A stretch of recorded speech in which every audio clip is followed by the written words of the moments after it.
మనకి ఆయురారోగ్య ప్రాప్తికి చెందటానికి మహా దోహదపడేటటువంటి విశిష్టత ఈ కార్తీక మాసం.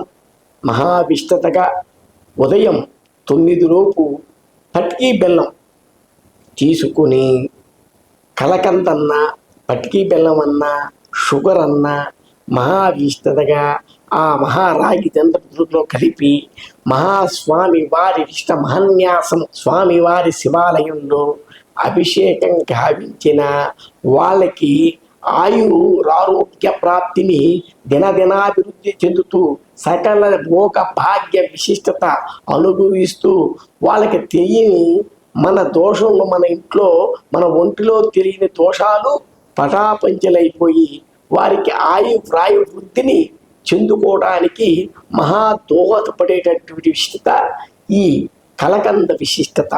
ఇది అభిషేకం చేసిన వారికి ఆయువృద్ధితో పాటు మహాపటుత్వాన్ని చేకూర్చుకొని ఉన్నతమైన స్థాయిని పొందుతారు. ఇది మహా ఆయురారోగ్య ప్రాప్తికి మహా దోహదపడుతూ ఉంటుంది.